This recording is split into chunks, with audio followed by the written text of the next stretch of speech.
bolehkah saya membayar dengan ini? Seorang wanita muda dengan wajah basah oleh air mata mengulurkan selembar kartu usang dengan tangan gemetar. Sopir bus Transjakarta menoleh untuk menatapnya.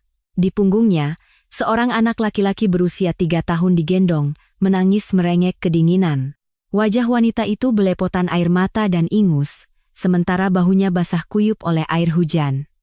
Kartu itu baru saja diberikan oleh seorang nenek yang tergeletak di terowongan penyeberangan bawah tanah. Kehangatan terakhir dari seorang nenek yang mungkin sudah tiada. Itulah kartu ini. Wanita itu tidak tahu apakah benar menggunakan kartu ini, apakah ini sebuah dosa, tetapi dengan satu tekad untuk menyelamatkan putranya yang kedinginan di punggungnya, ia mengulurkan kartu itu. Apa yang sebenarnya terjadi pada wanita ini? Jika Anda penasaran, jangan lupa untuk mengikuti channel kami. Mari kita mulai ceritanya. Anissa Lestari, 25 tahun, adalah seorang ibu tunggal yang membesarkan putranya yang berusia 3 tahun, Bima. Anissa tadinya adalah seorang gadis biasa. Ia tidak terlalu pintar di sekolah, keluarganya pun tidak kaya, tetapi ia adalah gadis yang rajin dan berhati hangat. Begitu lulus SMA, ia langsung bekerja di sebuah pabrik komponen otomotif di Cikarang, dengan sistem kerja shift bergantian, pagi dan malam. Hari-harinya diisi dengan bangun pukul 5 pagi untuk berangkat ke pabrik, dan jika mendapat shift malam, ia baru bisa tidur sejenak lewat tengah malam. Namun, Anissa tidak pernah mengeluh. Melihat angka di rekeningnya yang bertambah sedikit demi sedikit, ia sering tersenyum sendiri dan bergumam, "Suatu hari nanti, impianku adalah punya rumah kecil sendiri." Kehidupan Anissa hancur pada usia 22 tahun karena seorang pria yang ia temui di pabrik. Pria itu bekerja di lini produksi yang sama dan sangat baik padanya. Saat Anissa lembur, pria itu diam-diam membawakannya teh kotak hangat. Di hari libur, ia akan mengajaknya makan bersama. Anissa belum pernah menerima perlakuan seperti itu seumur hidupnya.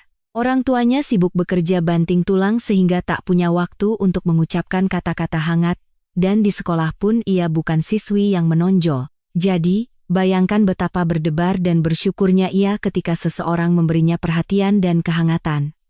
Tidak butuh waktu lama baginya untuk jatuh cinta, dan mereka bahkan berjanji untuk menikah. Ini karena Anissa hamil. Dengan hati berdebar, Anissa menunggu di depan kos pria itu untuk memberitahukan kabar kehamilannya. Namun, ketika pria itu muncul, ada wanita lain di sampingnya. Melihat mereka berjalan sambil bergandengan tangan dan tertawa, dunia Anissa runtuh seketika. Ternyata, pria itu adalah seorang playboy pabrik yang suka merayu wanita-wanita berhati lembut, hanya Anissa yang tidak tahu. Dengan syok berat, Anissa berhenti dari pabrik dan memberanikan diri memberitahu orang tuanya. Reaksi mereka sangat dingin. "Gugurkan saja sekarang juga," kata ayahnya dengan tegas. "Kalau kamu jadi ibu tanpa suami, hidupmu akan hancur." Ibunya pun membuang muka sambil menambahkan, "Kenapa juga kamu begitu bodoh percaya pada laki-laki seperti itu?"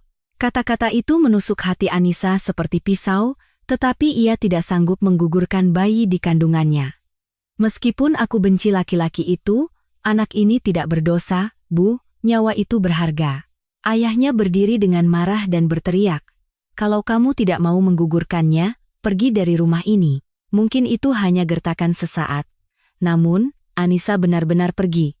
Dengan uang yang ia kumpulkan selama bekerja di pabrik, ia menyewa sebuah kontrakan petak kecil dan melahirkan putranya sendirian. Pada hari persalinan, tidak ada seorang pun yang memegang tangannya di ruang bersalin. Ketika perawat bertanya, "Keluarganya mana, Bu?" Anissa menjawab dengan senyum di wajahnya yang basah oleh keringat, "Saya sendirian, Sus." Anak yang lahir saat itu adalah Bima. Ketika bayi mungil dengan berat kurang dari 3 kilogram itu menangis di pelukannya, Anissa merasakan untuk pertama kalinya bahwa ia bisa mencintai seseorang sedalam ini. "Bima, Ibu pasti akan melindungimu, apapun yang terjadi."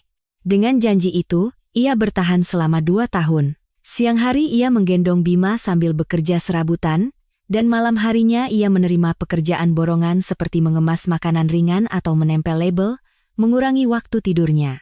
Saat Bima sakit, ia akan begadang semalaman di UGD. Jika uang susu formula kurang, ia rela tidak makan demi membeli kebutuhan anaknya. Namun, Anissa tetap tersenyum. Hari saat Bima pertama kali bisa tengkurap, pertama kali memanggil ibu, dan saat ia terhuyung-huyung mengambil langkah pertamanya, momen-momen itulah yang membuatnya terus hidup. Bima kini berusia 3 tahun. Usia di mana ia akhirnya bisa didaftarkan ke PAUD. Anissa bertekad untuk mencari pekerjaan yang layak demi memberikan kehidupan yang lebih baik untuk putranya. Tetapi malang tak dapat ditolak, tepat pada saat itu ia mengalami kecelakaan lalu lintas. Saat menyeberang jalan, sebuah sepeda motor yang menerobos lampu merah menabraknya dan mencederai kakinya. Ligamen lutut kanannya rusak parah, membuatnya tidak bisa berjalan untuk sementara waktu. Tentu saja, ia juga tidak bisa bekerja. Meskipun biaya pengobatan ditanggung asuransi, itu tidak cukup untuk menutupi biaya hidup. Biaya pengobatan, tunggakan sewa kontrakan, dan biaya pendaftaran PAUD membuat saldo rekeningnya ludes. Di kulkas, bahkan tidak ada lagi makanan untuk Bima. Setelah berhari-hari berpikir, Anissa akhirnya memutuskan untuk mendatangi rumah orang tuanya setelah bertahun-tahun, bukan karena harga dirinya, tetapi demi Bima. Ia bisa menahan lapar, tetapi tidak sanggup melihat Bima kelaparan. Saat itu adalah musim hujan. Anissa menggendong Bima di punggungnya dan berdiri di depan rumah orang tuanya. Jantungnya berdebar kencang. Wajah ayahnya yang mengusirnya dan punggung ibunya yang memalingkan muka terbayang kembali. Tetap saja, ia mengetuk pintu. Tok, tok, tok. Terdengar suara dari dalam. Suara televisi, juga suara batuk ayahnya. Ayah, Ibu, ini Anissa. Tidak ada jawaban. Ibu, tolong buka pintunya sebentar. Bima kedinginan. Sesaat kemudian, terdengar suara ayahnya dari dalam. Kami tidak butuh anak yang sudah pergi dari rumah. Pulang sana. Suara ibunya tidak terdengar, tetapi pintu yang tetap tertutup menandakan bahwa ibunya pun berpikiran sama. Anissa berdiri termangu untuk waktu yang lama. Dari punggungnya, Bima mulai merengek. Ibu. Dingin. Iya, sayang. Ayo kita pergi. Anissa berbalik. Di sakunya hanya ada selembar uang 5 ribuan. Bahkan tidak cukup untuk ongkos bus. Rumahnya berjarak lebih dari 30 menit dengan bus, dan butuh lebih dari 2 jam berjalan kaki. Angin malam yang dingin menembus hingga ke tulang, dan kakinya yang cedera terasa ngilu setiap kali melangkah. Bima di punggungnya mulai menangis semakin kencang karena kedinginan. Anissa berjalan sambil menangis dalam diam. Ia menggigit bibirnya, membiarkan air mata mengalir di pipinya. Ia harus mencari tempat untuk berteduh. Setidaknya menghindari angin, pikirnya. Ia melihat tangga menuju terowongan penyeberangan orang. Anissa menuruni tangga dan duduk di sudut terowongan yang gelap. Ia memeluk Bima erat-erat, membungkusnya dengan jaketnya sendiri. Bima, sabar sedikit ya nak, ibu akan melindungimu. Namun, air matanya tidak berhenti mengalir. Langit seolah tak peduli. Tidak ada seorang pun yang menolong seorang ibu dan anak, yang tak punya tempat tujuan di malam yang dingin ini. Saat itulah, ia mendengar suara aneh dari samping. Anissa menoleh. Beberapa langkah darinya, seseorang tergeletak di sudut terowongan. Seorang nenek berpakaian kumal. Tubuhnya gemetar hebat dan wajahnya pucat pasi. Beberapa orang melewatinya, tetapi tidak ada yang berhenti. Seorang pria melirik sekilas lalu mempercepat langkahnya. Seorang wanita, mungkin mengira nenek itu gelandangan, sengaja berjalan menjauh. Awalnya Anissa juga ragu. Aku sendiri sedang di titik terendah, apa aku punya waktu untuk menolong orang lain? Namun, gemetar nenek itu terlihat tidak biasa. Napasnya berat dan ujung jarinya membiru. Anissa menurunkan Bima dan mendekati nenek itu. Nek, nenek tidak apa-apa. Nek. Nenek itu perlahan membuka matanya. Tatapannya kosong, mengarah pada Anissa. Dari bibirnya yang gemetar, keluar suara lirih, obat di saku. Anissa segera merogoh saku mantel nenek itu dan menemukan sebuah botol obat kecil. Ia membuka tutupnya dan mengeluarkan sebutir pil, tetapi tidak ada air. Kondisi nenek itu terlalu lemah untuk menelan pil tanpa air. Tunggu sebentar ya Nek, saya akan beli air. Tolong bertahanlah. Anissa segera bangkit dan berlari keluar menuju minimarket. Kakinya yang cedera terasa sakit, tetapi ia tidak peduli.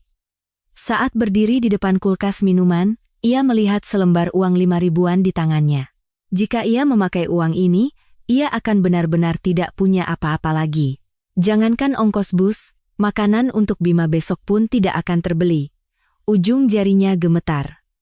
Namun, yang terbayang di benaknya hanyalah wajah pucat nenek itu. Nenek ini bisa meninggal sekarang. Apa artinya uang 5 ribu? Ia mengambil sebotol air mineral dan meletakkan uangnya di meja kasir. Kembali ke terowongan, Anissa dengan hati-hati mengangkat kepala nenek itu, memasukkan pil ke mulutnya, dan menuangkan air perlahan-lahan.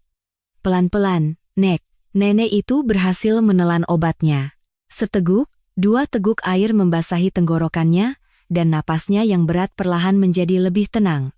Beberapa saat kemudian, tatapan mata nenek itu kembali fokus, ia menggenggam tangan Anissa. Tangannya dingin dan kurus, tetapi ada kekuatan di dalamnya. Terima kasih, nak. Nenek tidak apa-apa? Nenek sakit parah? Apa tidak perlu ke rumah sakit? Tidak apa-apa. Cukup minum obat saja. Nenek itu perlahan bangkit dan menatap Anissa. Kemudian, ia melihat Bima yang duduk di belakang Anissa dan bertanya, "Itu anakmu?" "Iya, Nek. Putra saya. Malam-malam begini, kenapa kau membawa anakmu di sini?" Anissa tidak bisa menjawab. Ia tidak sanggup mengatakan bahwa ia duduk di sana karena tidak punya tempat tujuan. Namun, sepertinya nenek itu sudah tahu segalanya. Bekas air mata di wajah Anissa dan jaket tipis yang membungkus anaknya sudah cukup menjadi bukti. Nenek itu merogoh sakunya dan mengeluarkan sesuatu. Selembar kartu. "Nak, nenek hanya punya ini." Anissa menolak. "Jangan, Nek. Saya tidak apa-apa, sungguh. Orang yang tidak apa-apa tidak akan duduk di terowongan di malam sedingin ini sambil membawa anak. Kau sudah menyelamatkan nyawaku. Kalau aku tidak bisa memberikan ini, aku bukan manusia." Tapi, sepertinya kondisi nenek juga. Nenek itu membuka telapak tangan Anissa dan meletakkan kartu itu di atasnya. Tangan kurusnya terasa begitu kuat hingga Anissa tidak bisa menarik tangannya kembali. "Gunakan ini saat kau benar-benar butuh." "Janji." Mata nenek itu menatap lurus ke arah Anissa. Tatapannya bukan belas kasihan, melainkan sebuah keinginan tulus untuk menyelamatkan Anissa. Akhirnya, Anissa menerima kartu itu. "Terima kasih, Nek. Terima kasih banyak. Aku yang seharusnya berterima kasih. Kalau bukan karena kamu, aku mungkin sudah mati di sini malam ini." Mereka saling tersenyum. 2 orang yang bertemu di titik terendah kehidupan mereka, saling mengulurkan tangan. Tiba-tiba, wajah nenek itu kembali meringis kesakitan. Nenek itu memegangi dadanya dan langsung ambruk ke samping. Matanya tertutup dan tubuhnya lemas. Anissa panik. "Nek, sadarlah, Nek."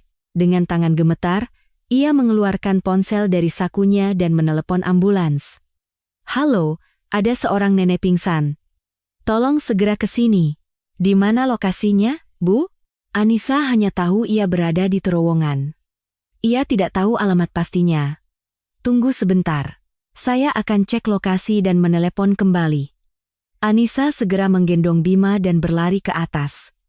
Ia melihat sekeliling, mencari nama jalan dan papan nama gedung. Setelah menyebutkan alamat dengan napas terengah-engah, ia kembali menuruni tangga terowongan. Namun, nenek itu sudah tidak ada. Jelas sekali tadi di sini. Di sudut ini, di tempat ini. Tepat di tempat nenek itu terbaring. Kini kosong. Anissa celingukan, lalu menahan seorang pria yang lewat. "Mas, maaf, apa tadi lihat seorang nenek di sini?" Pakai baju kumal, terbaring. Pria itu mengernyitkan dahi lalu berkata, "Oh, nenek yang tadi, sepertinya sudah meninggal.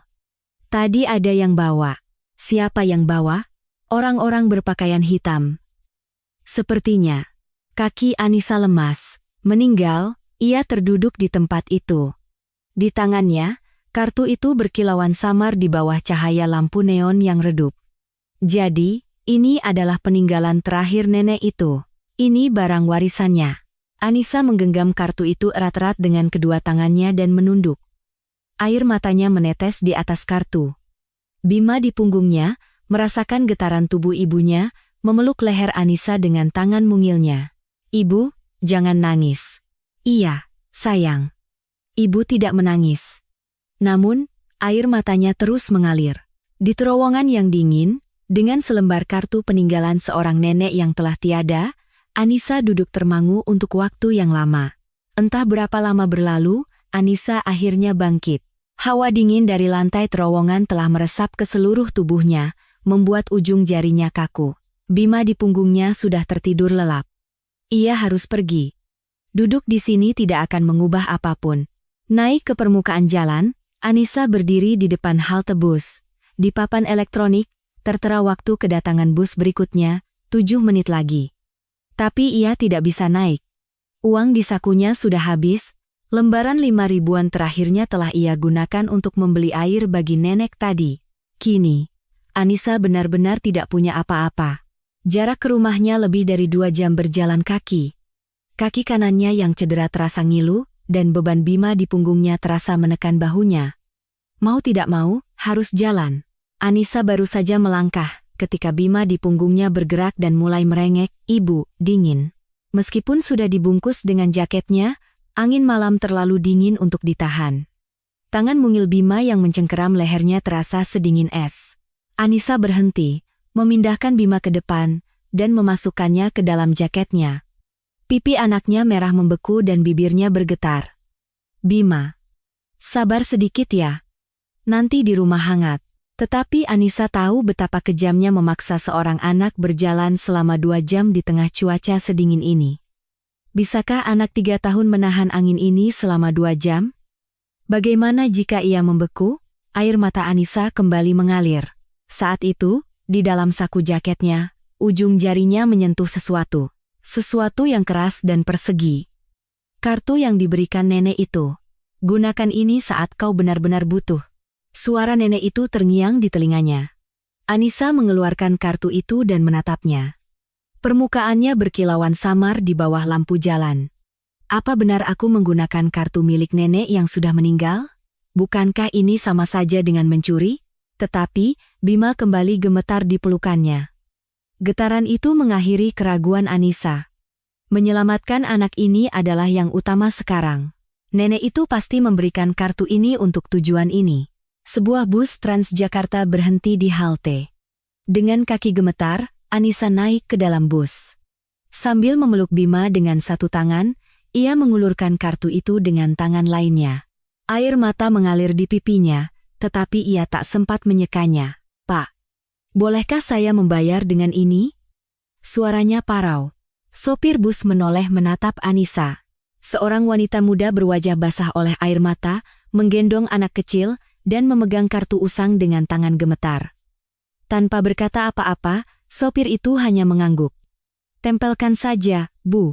Anissa menempelkan kartu itu ke mesin pembaca. Terdengar bunyi elektronik singkat. "Tit." Pembayaran berhasil. Kaki Anissa lemas. Ia terhuyung dan duduk di kursi terdekat, memeluk Bima erat-erat. Hawa hangat dari AC bus mulai terasa, dan Bima di pelukannya perlahan berhenti gemetar.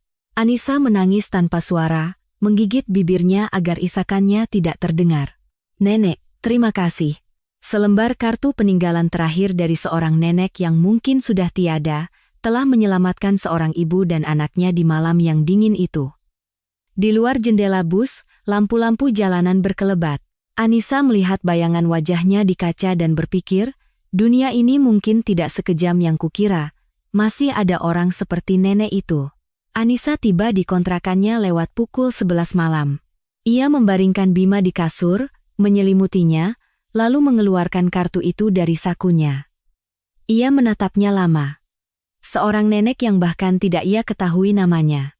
Hatinya yang memikirkan orang lain di saat-saat terakhirnya, terukir dalam di hati Anissa. "Nek, kartu ini akan kusimpan baik-baik. Ini adalah kenang-kenangan dari nenek." Anissa menyimpan kartu itu di laci paling dalam dan menutupnya dengan hati-hati. Ia tidak berniat menggunakannya lagi. Ia merasa tidak pantas menggunakan kehangatan terakhir dari seseorang yang telah tiada. Malam itu, sambil berbaring di samping Bima dan menatap wajah tidur anaknya, Anissa berdoa untuk pertama kalinya setelah sekian lama. Semoga nenek tenang dan hangat di sisinya. Itulah satu-satunya balasan yang bisa ia berikan. Beberapa hari berlalu. Anissa harus kembali ke rutinitasnya.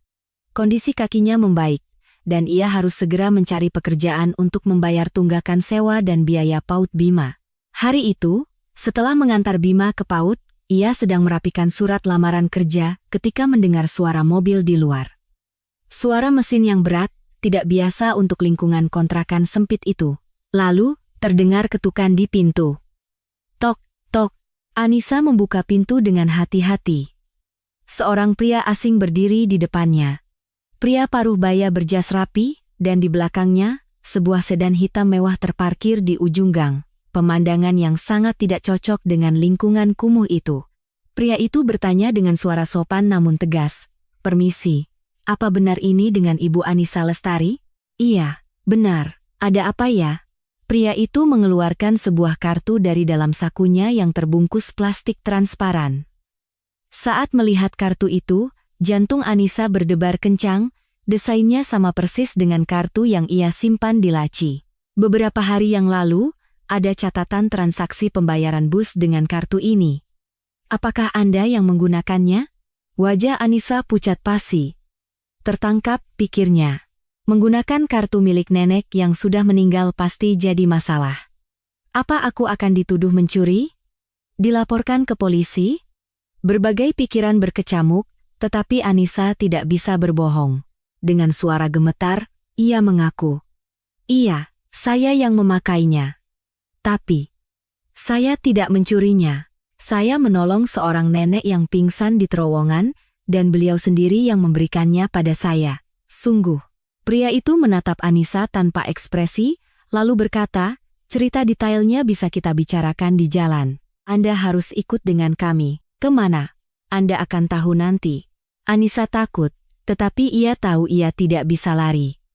Menggunakan kartu itu adalah fakta. Setidaknya ia harus memberikan penjelasan. Ia menjemput Bima dari PAUD, lalu masuk ke dalam mobil sambil menggendongnya. Sedan hitam itu melaju tanpa suara. Anissa duduk di kursi belakang, memeluk Bima erat sambil menatap keluar jendela. Mobil itu meninggalkan pusat kota, memasuki jalan tol, dan berhenti di depan sebuah rumah sakit swasta yang megah. Bukan di lobi utama, melainkan di pintu masuk khusus VIP. Anissa mengikuti pria itu masuk ke lift. Pria itu menekan tombol tanpa nomor lantai, dan lift naik dengan senyap. Ketika pintu terbuka, sebuah ruangan yang sama sekali berbeda dari rumah sakit biasa terhampar di depannya. Koridor luas berkarpet, dinding dihiasi lukisan, dan para perawat berjalan dengan tenang. Pria itu berhenti di depan sebuah kamar di ujung koridor dan membuka pintu. Silakan masuk. Anissa masuk dengan hati-hati sambil menggendong Bima. Ruangan itu adalah kamar pribadi yang sangat luas. Jendelanya besar, memperlihatkan pemandangan kota dari lantai yang tinggi. Lebih mirip suite hotel daripada kamar rumah sakit. Dan di atas tempat tidur, seseorang sedang duduk. Saat melihat wajah itu, Anissa membeku. Nenek yang pingsan di terowongan malam itu. Nenek yang mengenakan pakaian kumal, dengan wajah pucat dan tubuh gemetar. Kini, ia mengenakan pakaian pasien yang bersih, duduk bersandar di tempat tidur, dan menatap Anissa. Nenek masih hidup. Suara Anissa bergetar. Nenek itu mengenali Anissa dan tersenyum perlahan. Nak, kamu gadis yang waktu itu, ya? Kamu datang. Anissa tidak percaya. Kakinya lemas, ia melangkah maju dan air matanya tumpah. Nenek masih hidup? Saya kira nenek sudah meninggal. Waktu itu setelah saya telepon ambulans dan kembali, nenek sudah tidak ada, dan orang yang lewat bilang sepertinya nenek sudah meninggal. Saya berdoa setiap hari, semoga nenek tenang di sana. Nenek itu tersenyum dan mengulurkan tangannya. Orang itu mungkin salah lihat. Aku tidak mati. Aku masih hidup sehat. Anissa menggenggam tangan nenek itu. Bukan tangan dingin dan kurus yang ia rasakan di terowongan, melainkan tangan yang hangat dan sehat. Nenek benar-benar masih hidup. Anissa menangis tersedu-sedu. Nenek itu pun menggenggam tangannya erat. Tahukah kamu, berapa banyak orang yang melewatiku saat aku terbaring di sana? puluhan orang.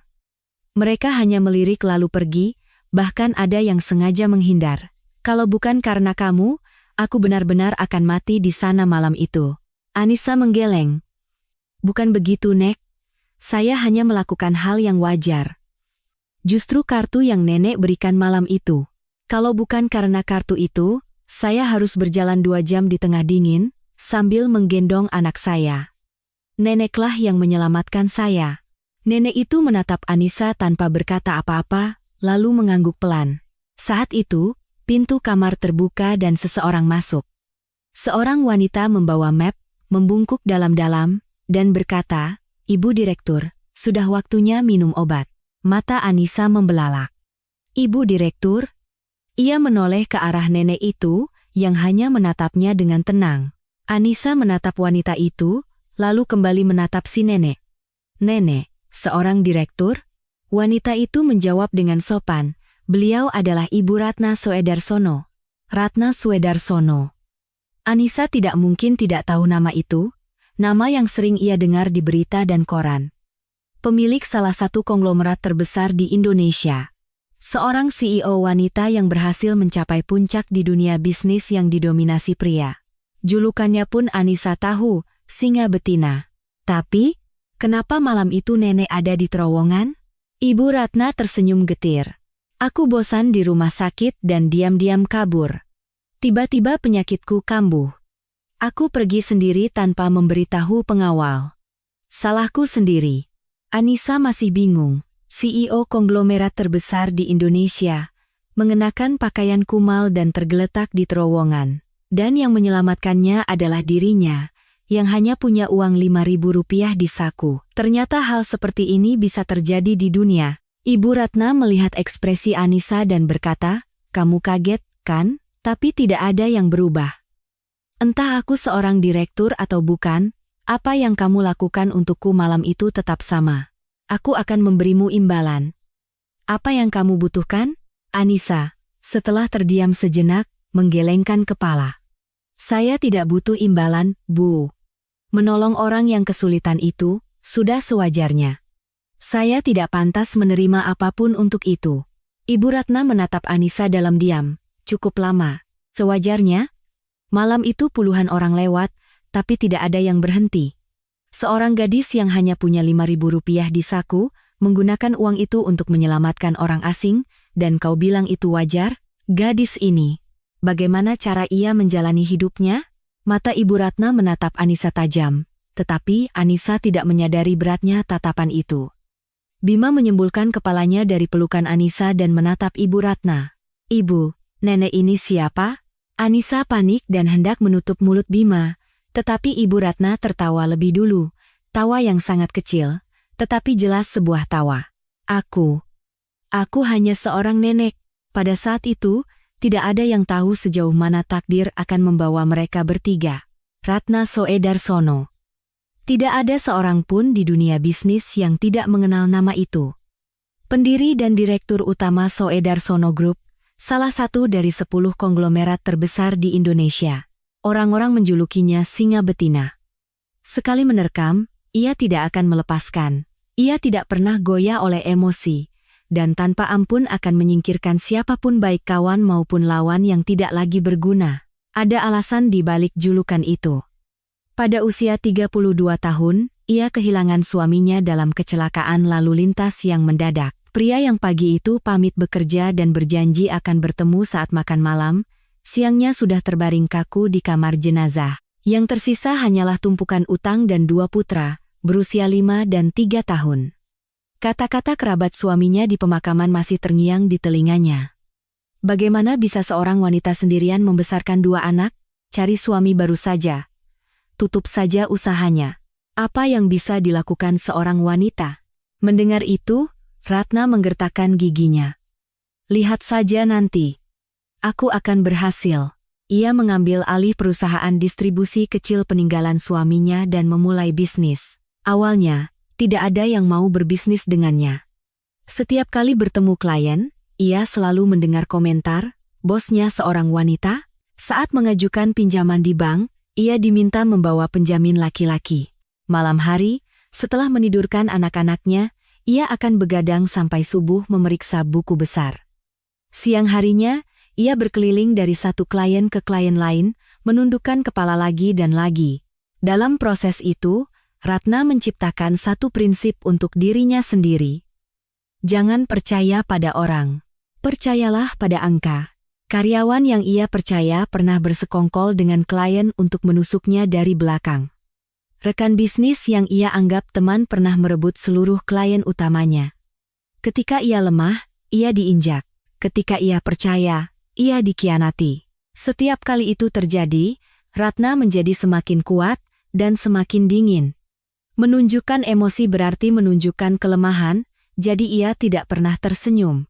Memberi hati berarti dimanfaatkan, jadi ia menjaga jarak dengan semua orang. Ia hanya menilai berdasarkan angka dan kinerja, hanya mengevaluasi berdasarkan hasil. Cara itu berhasil. Dalam 30 tahun, perusahaan distribusi kecil itu tumbuh menjadi konglomerat raksasa yang mencakup industri makanan, manufaktur, distribusi, hingga konstruksi. Ratna Soedarsono menjadi salah satu CEO wanita paling terkemuka di Indonesia. Namun, selama 30 tahun itu, ada sesuatu yang hilang, kedua putranya, Budi dan Wawan. Sang direktur memperlakukan putra-putranya sama seperti ia memperlakukan dunia. Ia membuat mereka bersaing, mencambuk mereka, dan menegur mereka jika menunjukkan kelemahan. Ketika putra sulungnya membawa pulang rapor dengan peringkat pertama dan berkata, "Ibu, aku hebat kan?" Ia akan menjawab, "Hanya segini apa hebatnya? Kalau bukan peringkat 1 sesekolah, tidak ada artinya." Ketika putra bungsunya berkata ingin belajar melukis, ia akan memotongnya, "Jangan bicara yang tidak-tidak. Sesuatu yang tidak berguna untuk perusahaan, bahkan tidak layak jadi hobi." Tanpa satupun pujian, tanpa satupun pelukan, ia membesarkan anak-anaknya hanya sebagai pewaris perusahaan. Putra-putranya tumbuh menjadi eksekutif di anak perusahaan grup, tetapi hubungan mereka dengan sang ibu sedingin es. Dari luar, mereka tampak hanya saling berebut posisi. Saat bertemu di hari raya pun, acara makan bersama terasa seperti rapat laporan kerja. Ia memiliki 4 cucu, tetapi hampir tidak pernah menghabiskan waktu bersama mereka. Hadiah ulang tahun dipilihkan oleh sekretarisnya, dan ia tidak pernah sekalipun datang ke acara sekolah atau pertunjukan mereka. Ibu Ratna sendiri menganggap itu wajar. Cara yang ia jalani selama 30 tahun tidak salah. Bukankah hasilnya sudah membuktikan? Konglomerat ini, angka-angka ini, adalah bukti bahwa aku benar. Setelah keluar dari rumah sakit, Ibu Ratna Soedarsono memberikan perintah kepada sekretarisnya. "Gadis itu. Namanya Anissa Lestari, kan? Selidiki dia." 2 hari kemudian, sekretarisnya menyerahkan laporan. Anissa Lestari, 25 tahun. Lulusan SMA. Pengalaman kerja, pabrik komponen otomotif. Status: ibu tunggal. Membesarkan putra berusia 3 tahun bernama Bima. Kondisi saat ini, tidak bekerja karena cedera kaki akibat kecelakaan lalu lintas. Hubungan keluarga, terputus. Pendapatan saat ini, 0. Ibu Ratna membaca laporan itu dan terdiam lama. "Jadi, gadis ini hanya punya uang Rp5.000 di sakunya?" "Benar, Bu. Setelah kami telusuri riwayat penggunaan kartu itu, satu-satunya transaksi adalah pembayaran bus." Ibu Ratna meletakkan laporan itu dan menatap keluar jendela. "Hanya punya Rp5.000. Dengan uang itu, ia menyelamatkan nyawa orang asing, dan ketika kutawari imbalan, ia bilang itu hanya hal yang wajar." Sekretarisnya tidak menjawab. Selama 30 tahun bekerja di sisinya, ia belum pernah melihat atasannya memikirkan seseorang selama ini. Baik itu rekan bisnis maupun politisi, Ibu Ratna biasanya selesai menilai seseorang dalam 5 menit dan langsung memberi perintah. Tetapi kini, ia terdiam lama hanya karena seorang ibu tunggal lulusan SMA. Ibu Ratna bergumam, "Apa masih ada orang seperti itu di dunia ini?" Rasa iba muncul, tetapi Ibu Ratna berhenti di situ. Memberikan uang karena kasihan bukanlah gayanya. Membantu karena iba adalah bentuk amal, bukan penghormatan. Namun, Anissa tetap membekas di benaknya. Meskipun laporan itu sudah ia masukkan ke laci, tangannya terus kembali ke map itu. Malam hari, saat duduk di ruang kerjanya, kejadian di terowongan itu kembali terbayang. Seorang wanita muda berlari menghampirinya yang terbaring di lantai dingin. Wanita yang hanya punya 5.000 rupiah, tetapi tanpa ragu menggunakan uang itu. Wanita yang menolak imbalan dengan tatapan mata yang berkata, "Saya hanya melakukan hal yang wajar." Kata-kata itu terus terngiang di kepalanya.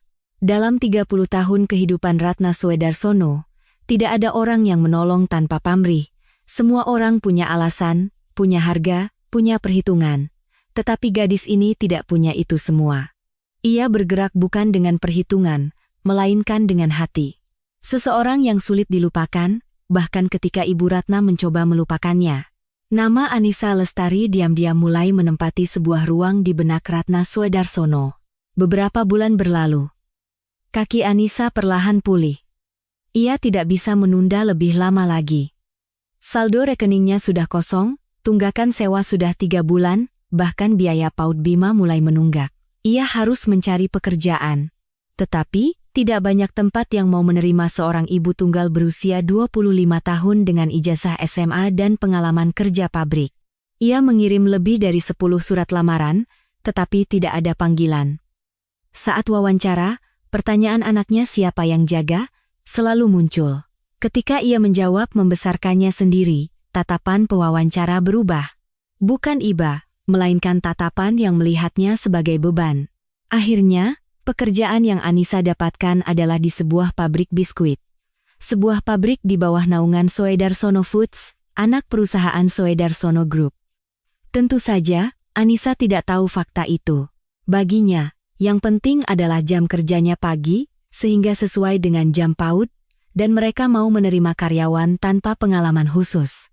Sejak hari pertama, Anissa bekerja dengan giat.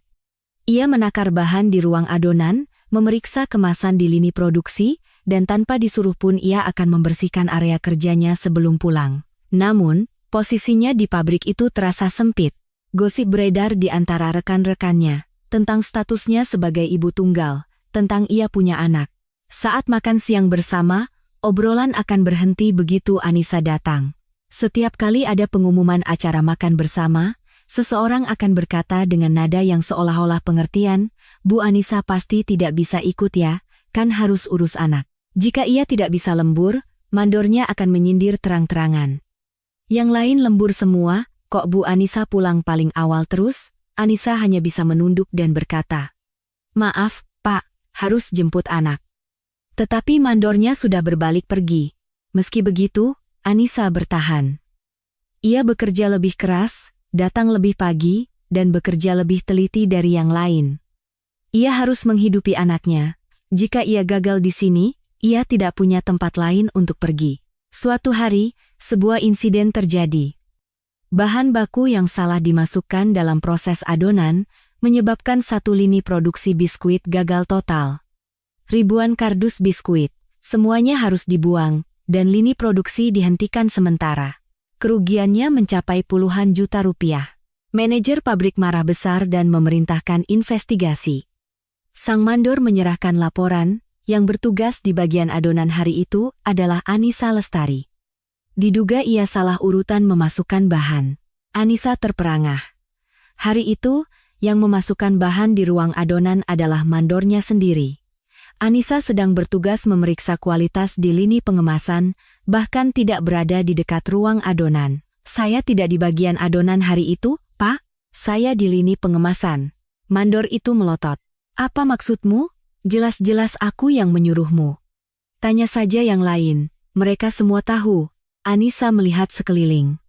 Rekan-rekan kerjanya di lini yang sama membuang muka, tidak ada yang mau menatap matanya. Mereka semua tahu bahwa yang masuk ke ruang adonan hari itu adalah sang mandor. Tetapi, tidak ada yang berani bicara. Jika mereka melawan mandor, mereka bisa jadi target berikutnya. Anissa menggigit bibirnya. Tidak ada cara untuk membuktikannya. Tidak ada CCTV di ruang adonan, dan di catatan kerja, mandornya sudah menuliskan nama Anissa. Akhirnya, Anissa dipecat. Namanya bahkan masuk dalam daftar pertimbangan untuk ganti rugi. Saat Anissa berjalan keluar dari gerbang pabrik, ia mendengar suara mandornya, Makanya kalau kerja di tempat begini itu harus pintar-pintar. Kasihan juga. Anissa tidak menoleh. Ia mengepalkan tangannya dan terus berjalan. Ia merasa diperlakukan tidak adil, tetapi ia tidak menangis. Ia tahu menangis tidak akan mengubah apapun. Laporan insiden itu sampai ke kantor pusat. Kerugian puluhan juta di anak perusahaan adalah hal yang wajar untuk ditinjau oleh tim manajemen kantor pusat. Laporan itu melewati sekretaris direktur dan sampai di meja Ratna Soedarsono. Ibu Ratna membaca laporan itu sekilas, lalu jarinya berhenti. Di kolom nama yang dipertimbangkan untuk ganti rugi, tertulis sebuah nama dan foto, Anissa Lestari, 25 tahun. Mata Ibu Ratna menyipit. Gadis ini, bukankah ini Anissa yang waktu itu? Ia memanggil sekretarisnya untuk memastikan. Benar. Gadis yang sama yang telah menyelamatkan nyawanya di terowongan beberapa bulan lalu. Ibu Ratna membaca kembali laporannya. Kesalahan proses adonan. Salah urutan memasukkan bahan. Gagal produksi total. Ibu Ratna menggelengkan kepala. Gadis ini bukan orang yang akan melakukan kesalahan seperti ini. Angka dan detail dalam laporan itu tidak cocok. Instingnya, yang telah terasa selama 30 tahun membaca angka, mengatakan ada yang tidak beres. Pergi selidiki. Selidiki dengan benar. Sekretarisnya langsung turun ke pabrik. Setelah 2 hari investigasi, kebenaran terungkap. Yang melakukan kesalahan adalah sang mandor, dan Anissa hanyalah kambing hitam. Bukan hanya itu. Selama 4 bulan bekerja di sana, Anissa telah dikucilkan karena statusnya sebagai ibu tunggal, dan mandornya seringkali memberinya pekerjaan yang paling berat. Setelah mendengar laporan itu, Ibu Ratna terdiam lama, lalu bangkit dari kursinya. Aku akan ke sana sendiri. Sekretarisnya terkejut. Anda akan pergi sendiri, Bu? Sudah. Ini terjadi di perusahaanku. Aku yang harus pergi. Ibu Ratna tiba di depan kontrakan Anissa saat hari sudah malam. Anissa membuka pintu sambil menggendong Bima. Matanya membelalak saat melihat Ibu Ratna. Ibu, kenapa bisa di sini? Ibu Ratna menatap Anissa lurus dan berkata, itu bukan salahmu. Saya sudah melakukan investigasi. Yang melakukan kesalahan adalah mandor dan kamu hanya dikambing hitamkan. Mata Anissa berkaca-kaca, tetapi ia tidak menangis. Ia menggertakkan gigi dan mengangguk. Saya tahu, Bu. Tapi saya tidak bisa membuktikannya. Ibu Ratna berkata, terjadinya hal seperti ini di perusahaanku adalah karena aku salah mengelolanya. Kamu mengalami hal ini adalah tanggung jawabku. Anissa menggeleng. Bukan, Bu. Ini bukan salah Ibu. Seharusnya hal seperti ini tidak boleh terjadi dimanapun, potong Ibu Ratna. Hening sejenak. Ibu Ratna menatap Anissa dan membuka mulutnya. Datanglah ke kantor pusat dan belajar bekerja di sana. Anissa tertegun. Kantor pusat? Aku akan siapkan posisi untukmu di tim manajemen. Datang dan belajarlah dengan benar. Tapi, Bu, saya hanya lulusan SMA. Orang-orang yang bekerja di kantor pusat kan lulusan universitas ternama. Apa yang bisa saya lakukan di sana? Ibu Ratna melangkah maju. Pendidikan bukan yang terpenting. Aku sudah melihat orang selama 30 tahun, banyak lulusan universitas hebat yang bahkan tidak bisa membaca angka. Tapi kamu punya sesuatu. Aku melihatnya. Anissa tidak bisa berkata apa-apa. Sambil berbalik, Ibu Ratna menambahkan satu kalimat terakhir. Aku membawamu bukan karena kasihan. Kalau begitu, sudah dari dulu kuberikan uang. Aku membawamu karena ada sesuatu dalam dirimu. Jangan salah paham. Nada bicaranya dingin, tetapi Anissa bisa merasakan ketulusan di dalamnya. Sambil memeluk Bima, Anissa menjawab pelan, saya akan bekerja keras, Bu.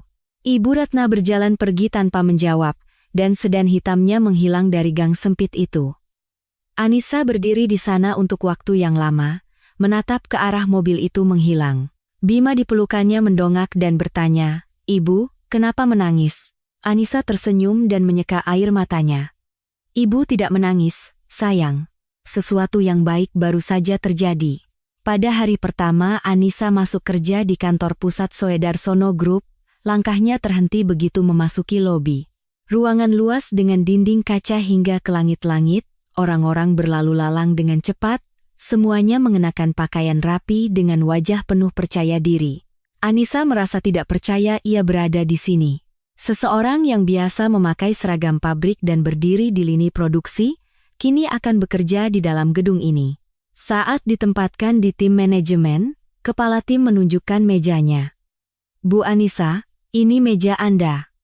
Manual kerja ada di file ini, kalau ada yang tidak dimengerti, tanyakan saja pada rekan di sebelah. Nada bicara kepala tim memang ramah, tetapi tatapan rekan-rekan sekitarnya tidak. Terdengar bisikan dari meja sebelah. Katanya dibawa langsung sama ibu direktur. Lulusan SMA, loh. Padahal di sini minimal lulusan universitas negeri ternama. Anissa pura-pura tidak mendengar, tetapi telinganya memerah. Tidak apa-apa. Buktikan dengan kemampuan, tekadnya dalam hati. Namun, kenyataannya tidak mudah. Ibu Ratna tidak pernah memberinya perlakuan istimewa. Justru, ia lebih keras pada Anissa daripada pada siapapun. Pelajaran pertama adalah tentang angka. Ibu Ratna memanggil Anissa ke ruangannya. Di atas meja, ada sebuah laporan tebal. Baca ini. Anissa membuka laporan itu, halaman-halaman penuh dengan angka dan grafik. Pendapatan, rasio biaya, laba operasional, rasio utang. Konten yang bahkan sulit dipahami oleh lulusan manajemen dalam sekejap. Setelah menelaah cukup lama, Anissa berkata dengan hati-hati, pendapatannya naik dari tahun lalu, Bu. Ibu Ratna menepuk laporan itu. Jangan hanya lihat pendapatan. Lihat rasio biayanya. Pendapatan naik, tapi biayanya naik lebih tinggi. Ini bukan menghasilkan uang, tapi membakar uang. Angka itu bisa berbohong jika hanya dilihat dari luar. Kau harus membaca isinya untuk menemukan kebenaran. Malam itu, setelah menidurkan Bima, Anissa begadang hingga pukul 2 pagi dengan laporan itu. Setiap kali menemukan istilah yang tidak ia mengerti, ia mencarinya di internet. Apa itu rasio biaya? Mengapa laba operasional dan laba bersih berbeda? Ia belajar dari dasar, matanya lelah menatap angka-angka. Keesokan harinya, Ibu Ratna kembali memberikan laporan yang sama. Baca lagi. Anissa menjawab dengan suara gemetar, pendapatan memang naik, tapi rasio biaya naik 3%, dan biaya tenaga kerja juga meningkat, sehingga laba operasional justru menurun. Ibu Ratna mengangguk. Hanya mengangguk. Tidak ada pujian. Tapi Anissa tahu, satu anggukan itu adalah cara Ibu Ratna. Pelajaran kedua adalah tentang orang. Ibu Ratna mengajak Anissa menghadiri rapat direksi. Setelah rapat selesai, Ibu Ratna bertanya, di rapat tadi, siapa yang paling banyak bicara? Pak Budi, manajer senior, Bu. Beliau presentasi hampir 20 menit sendirian. Lalu siapa yang paling diam? Pak Wawan, manajer media, Bu. Beliau hampir tidak bicara sama sekali. Ibu Ratna menatap keluar jendela. Hati-hati dengan orang yang banyak bicara.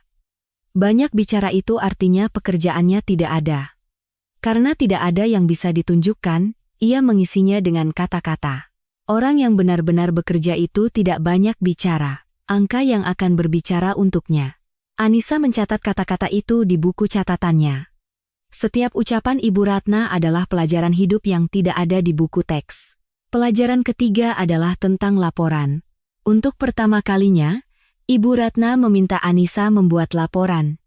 Anissa begadang semalaman, menulisnya dengan sangat teliti. Dari latar belakang, proses, hingga kesimpulan, laporan yang kembali penuh dengan coretan merah.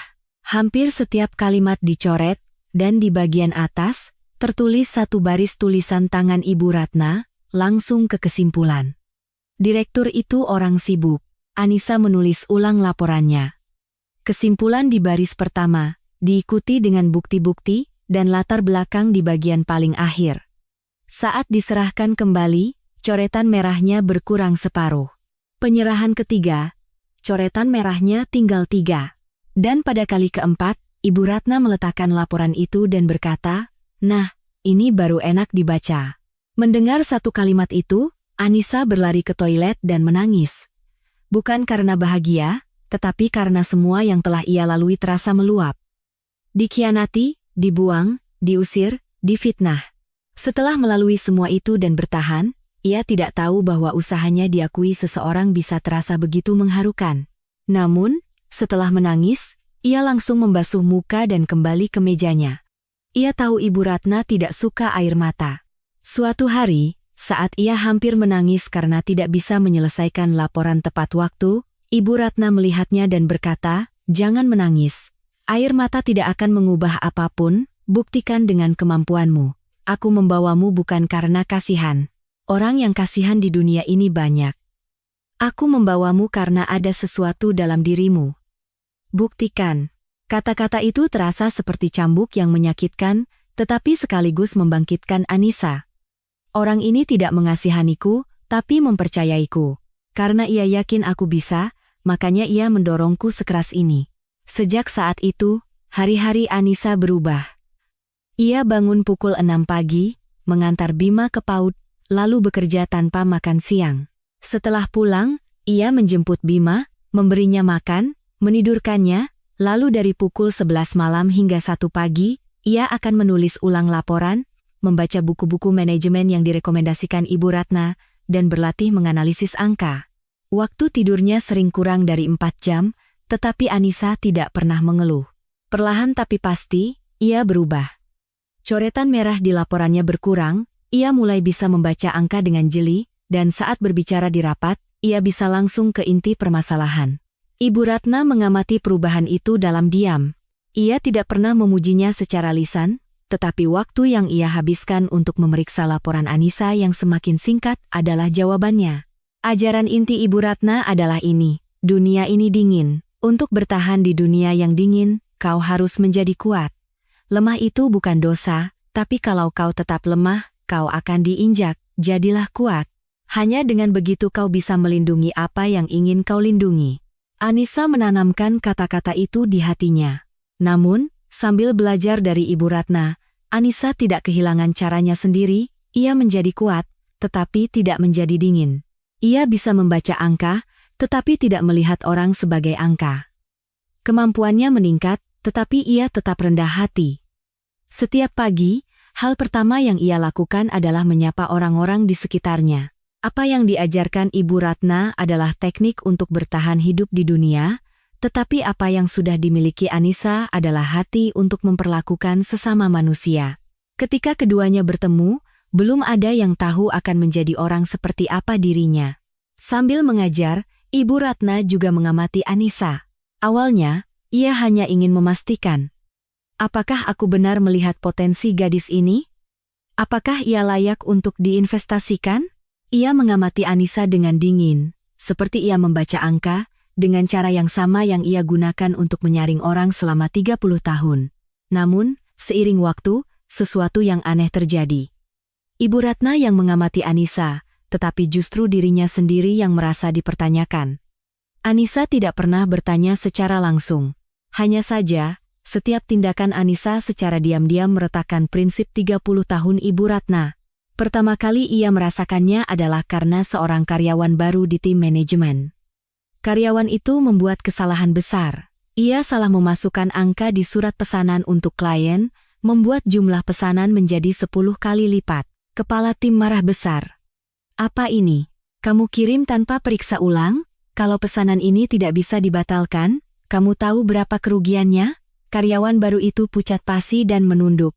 Karyawan lain perlahan menjauh, takut terkena imbasnya. Saat itulah Anissa bangkit. "Pak, saya akan hubungi klien untuk menanyakan apakah bisa direvisi. Kalau barangnya belum dikirim, biasanya masih bisa diubah." Lalu, ia berkata pada karyawan baru itu, "Tidak apa-apa. Dulu aku juga sering buat kesalahan seperti ini. Ayo kita perbaiki sama-sama. Aku akan telepon klien, kamu siapkan surat pesanan revisinya ya." Karyawan baru itu mengangkat wajahnya. Matanya berkaca-kaca, tetapi saat Anissa tersenyum, ia mengangguk dan kembali ke mejanya. Malam itu, mereka berdua lembur hingga lewat pukul 9 untuk menyelesaikan masalah itu, dan akhirnya berhasil. Sejak hari itu, karyawan baru itu mengikuti Anissa seperti bayangan. Apapun yang ingin ia tanyakan, ia akan bertanya pada Anissa terlebih dahulu. Jika Anissa lembur, ia pun ikut lembur untuk membantu. Ibu Ratna mendengar kejadian ini dari laporan sekretarisnya. Dalam hati ia berpikir, cara seperti itu hanya akan membuatnya diinjak-injak. Menutupi kesalahan orang lain tidak akan memberinya keuntungan apa-apa. Di dunia yang kulihat selama 30 tahun, orang seperti itulah yang pertama kali disingkirkan. Namun, hasilnya berbeda. Karyawan baru itu menjadi pendukung setia Anissa, dan melihat itu, anggota tim lainnya pun mulai membuka hati padanya. Ibu Ratna sedikit bingung, tetapi ia mengabaikannya. Kejadian sekali bisa jadi hanya kebetulan. Yang kedua terjadi saat pertemuan dengan klien. Anissa hadir sebagai perwakilan tim. Kliennya adalah seorang manajer dari perusahaan distribusi, yang begitu melihat Anissa langsung meremehkannya. Laporan ini siapa yang buat? Lulusan SMA tahu apa soal angka? Rekan tim Anissa yang ikut serta merasa canggung. Meremehkan orang yang dibawa langsung oleh ibu direktur di depannya adalah tindakan berbahaya. Saat rekannya hendak angkat bicara, Anissa dengan tenang menahannya. Pak, jika ada masalah dengan isi laporannya, bisa tolong dijelaskan secara spesifik? Jika ada yang perlu direvisi, akan segera saya perbaiki. Manajer itu mencibir dan mendorong laporan itu. Dasar perhitungannya ngawur semua. Masa kita disuruh setuju dengan harga pokok seperti ini? Anissa mengambil kembali laporan itu tanpa berkata apa-apa. 3 hari kemudian, di pertemuan berikutnya, Anissa datang dengan laporan baru. Laporan itu berisi analisis perbandingan dasar perhitungan dengan 3 metode berbeda, lengkap dengan data rata-rata industri. Siapapun yang melihatnya tidak akan bisa membantah. Saat Anissa menjelaskan dengan tenang, manajer yang tadinya sombong itu terdiam. Ia kehabisan kata-kata. Setelah pertemuan selesai, manajer itu dengan canggung mengulurkan tangan. Lain kali kalau persiapannya seperti ini, kerjasama kita bisa lebih lancar. Itu adalah pengakuan maksimal yang bisa ia berikan. Anissa tersenyum dan menunduk. Terima kasih atas masukan Bapak. Berkat Bapak, saya bisa mempersiapkannya lebih teliti. Ibu Ratna menerima laporan kejadian ini dari sekretarisnya dan terdiam lama. Kalau itu aku, kerjasama ini sudah kuputus. Jika itu Ibu Ratna, ia pasti akan memutuskan kontrak dengan 1 panggilan telepon. Berani-beraninya meremehkan orangku. Itulah caranya selama 30 tahun. Tetapi Anissa tidak menyingkirkan orang itu. Meskipun diremehkan, ia tidak membalas dengan emosi, melainkan membungkam lawannya dengan kemampuan. Hasilnya, hubungan dengan klien itu tidak putus, justru menjadi lebih baik. Jadi, bisa menang tanpa harus menyingkirkan orang? Sebuah tanda tanya kecil muncul di benak Ibu Ratna, tetapi kali ini pun ia mengabaikannya. Mungkin hanya keberuntungan. Yang ketiga adalah sebuah pemandangan yang sangat sepele. Suatu pagi, Ibu Ratna datang ke kantor lebih awal dari biasanya. Saat melewati lobi, ia mendengar suara Anissa dari ujung koridor.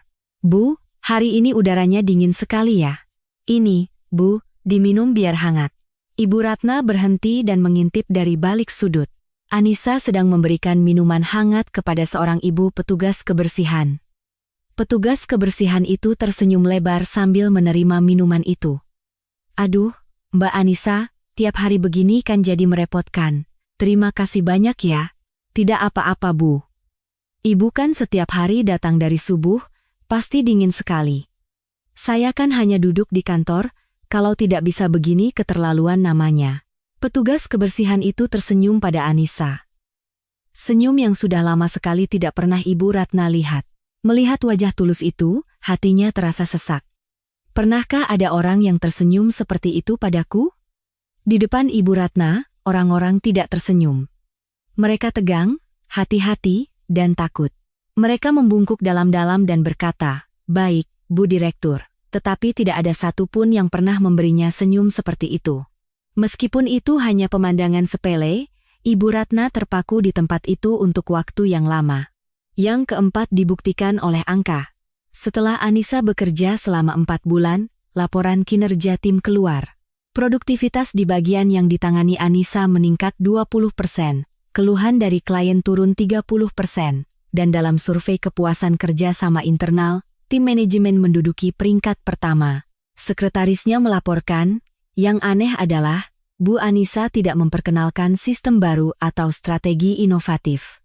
Sepertinya pekerjaan berjalan lancar hanya karena orang-orang percaya dan mengikutinya. Ibu Ratna meletakkan laporan itu dan menatap keluar jendela. Selama 30 tahun, cara Ibu Ratna menggerakkan organisasi adalah dengan rasa takut, buat kesalahan, kau dipecat. Tidak capai target, kau selesai.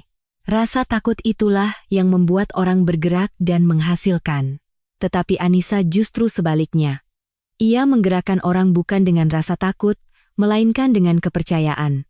Saat ada yang berbuat salah, ia berkata, ayo kita perbaiki sama-sama. Saat diremehkan, ia membalas dengan kemampuan. Ia memberikan minuman hangat pada petugas kebersihan yang bekerja sejak subuh. Hasilnya, orang-orang berkumpul di sekeliling Anissa, dan angka-angka membuktikannya. Untuk pertama kalinya, Ibu Ratna bergumam sendiri. Bagaimana bisa orang selemah itu bertahan hidup? Tapi kenapa orang-orang justru berkumpul di sekelilingnya? Ia tidak bisa menemukan jawabannya. Atau mungkin, jawabannya sudah ada di depan matanya, tetapi caranya sendiri yang telah ia yakini selama 30 tahun menolak untuk menerimanya. Malam itu, Ibu Ratna duduk di kantornya yang kosong tanpa mematikan lampu. Di luar jendela, lampu kota berkelip-kelip. Di bawah cahaya itu, ada puluhan ribu karyawan, puluhan anak perusahaan, sebuah kerajaan yang telah ia bangun selama 30 tahun. Semuanya dibangun dengan rasa takut dan cambuk. Jangan percaya orang, percaya angka. Lemah itu diinjak, emosi adalah kelemahan. Dengan prinsip itu ia sampai di titik ini. Tetapi malam ini, prinsip itu goyah. Seorang ibu tunggal lulusan SMA berusia 25 tahun, yang tidak punya apa-apa, tanpa rasa takut, tanpa perhitungan, hanya dengan memperlakukan orang sebagai manusia, telah mengubah lingkungan sekitarnya. Sambil menatap keluar jendela, untuk pertama kalinya dalam 30 tahun, Ibu Ratna bertanya pada dirinya sendiri, apakah cara yang kulakukan selama ini benar? Saat pertanyaan itu keluar dari mulutnya, ia seolah mendengar suara retakan dari dinding tua di dalam hatinya. Insiden itu terjadi pada saat yang tidak terduga oleh Anissa maupun Ibu Ratna. Saat Anissa telah bekerja di kantor pusat selama sekitar 5 bulan, tenggat waktu penyerahan data untuk audit klien semakin dekat. Dokumen itu harus diserahkan pukul 6 sore, tetapi sejak pagi ditemukan kesalahan data yang mengharuskan semuanya diperiksa ulang. Kepala tim berkata pada Anissa, Bu Anissa, apa bisa lembur hari ini? Ini harus selesai. Anissa melihat jam. Waktu jemput PAUD adalah pukul 5. Maaf Pak, apa boleh saya bawa anak saya ke sini? Setelah PAUD selesai tidak ada yang menjaganya. Saya akan pastikan dia duduk tenang. Kepala tim ragu sejenak, lalu mengangguk. Baiklah. Asal tidak mengganggu. Pukul 5:30, Anissa kembali ke kantor bersama Bima. Ia mendudukkan Bima di sofa di sudut ruangan, memberinya buku gambar dan krayon. Bima, ibu kerja sedikit lagi ya? Gambar di sini dulu, jadi anak baik ya? Iya. Bu. Bima jadi anak baik. Bima tengkurap di sofa dan mulai menggambar. Anissa kembali ke mejanya, berkutat dengan dokumen. Masalahnya, Bima adalah anak berusia 3 tahun. Sekitar 1 jam kemudian, ia bosan dengan buku gambarnya, turun dari sofa, dan mulai berkeliling kantor. Anissa beberapa kali menoleh dan berkata, Bima, duduk di sana ya, tetapi rasa penasaran anak itu tidak terbendung, dan ia berjalan keluar ke koridor. Bima berjalan menyusuri koridor dan berhenti di depan sebuah pintu besar yang sedikit terbuka. Cahaya dari dalam membuatnya penasaran, dan tanpa pikir panjang, ia mendorong pintu itu dan masuk. Itu adalah ruang kerja direktur utama. Ibu Ratna Swedarsono masih berada di mejanya, memeriksa dokumen. Mendengar suara pintu terbuka, ia mengangkat kepala, mengira sekretarisnya yang datang. Tetapi yang berdiri di sana bukanlah sekretarisnya, melainkan seorang anak kecil yang menatapnya. Ibu Ratna terkejut. Ia tidak tahu bagaimana harus bersikap pada anak kecil. Bahkan saat putra-putranya masih kecil, ia jarang berinteraksi sedekat ini. Cucu-cucunya pun hanya ia temui sebentar saat hari raya. Berbicara dengan anak kecil sambil menatap mata mereka terasa sangat canggung. Bima memiringkan kepalanya dan bertanya, "Nenek lagi apa?" Ibu Ratna menatap Bima dari balik kacamatanya. "Lagi kerja, lihat kertas." Bima mendekat ke meja, berjinjit untuk melihat dokumen itu. Melihat kertas yang penuh angka dan tulisan, ia menggelengkan kepala. "Nenek, ini pasti tidak seru." Sudut bibir Ibu Ratna sedikit terangkat. Selama 30 tahun, semua orang tegang di depan dokumen-dokumen ini, tetapi anak kecil ini dengan santainya bilang itu tidak seru. Tiba-tiba, Bima memanjat ke pangkuan Ibu Ratna. Ibu Ratna tersentak. Selama ini, tidak ada orang lain yang pernah duduk di kursi kulit besarnya ini, tetapi anak 3 tahun ini dengan santainya duduk di pangkuannya. "Nenek, bacain ini." Bima mengeluarkan sebuah buku cerita dari tasnya. Buku cerita usang bergambar kelinci dan beruang. Sudut-sudutnya sudah lecek, menunjukkan betapa Bima menyukainya. Ibu Ratna mengambil buku itu. Tangannya lebih terbiasa memegang laporan keuangan dan kontrak, bukan buku dongeng. Sudah sangat lama sekali ia tidak melakukan ini. Dahulu kala, ada seekor kelinci kecil. Suara Ibu Ratna bergetar. Terdengar canggung bahkan di telinganya sendiri. Suara yang tidak pernah goyah saat membacakan laporan, kini bergetar hanya karena satu baris kalimat dongeng. Bima tidak peduli. Ia bersandar di pangkuan Ibu Ratna dan menunjuk gambar. "Nenek, kelincinya lucu. Namanya siapa?" Di sini tidak ada namanya." "Kalau begitu, Nenek kasih nama." "Mau nama apa?" Oci, gimana kalau Oci?" Ibu Ratna tertawa kecil. Tawa yang keluar tanpa ia sadari. Selama 30 tahun berbisnis, tawa adalah strategi, bukan sesuatu yang datang dari hati. Aneh rasanya tawa itu muncul bukan karena laporan laba, melainkan karena kata Oci dari seorang anak 3 tahun. Pemandangan itu terlihat oleh Anissa. Menyadari Bima hilang, Anissa mencarinya dan berhenti di depan pintu ruang kerja Ibu Ratna. Ia terpaku melihat apa yang ada di dalam. Wanita yang dijuluki singa betina, wanita baja yang tidak pernah menunjukkan emosi selama 30 tahun, sedang membacakan dongeng untuk seorang anak kecil sambil tersenyum canggung. Mata Anissa berkaca-kaca. Beliau juga seorang nenek. Di balik sosok direktur yang dingin dan menakutkan, beliau juga seorang ibu, seorang nenek. Anissa masuk dengan pelan. "Maaf Bu, Bima sampai ke sini. Saya akan segera membawanya." Bima meronta. "Tidak mau. Mau baca buku sama nenek." Ibu Ratna mengelus kepala Bima. "Tidak apa-apa. Biarkan saja di sini sebentar." Anissa terkejut, tetapi ia menunduk dan keluar.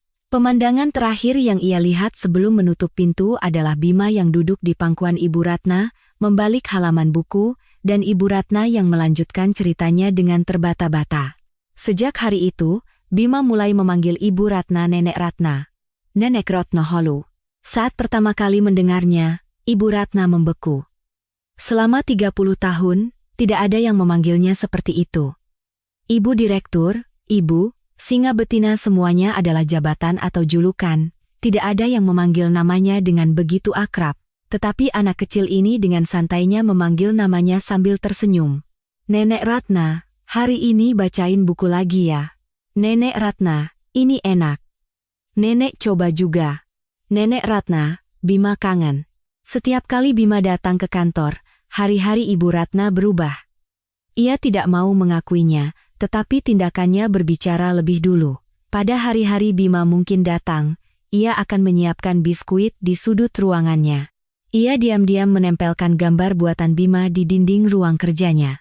Dan saat Bima memeluknya sambil berkata, "Nenek, Bima kangen," ia akan menepuk punggung anak itu, awalnya canggung, tetapi lama-kelamaan terasa alami.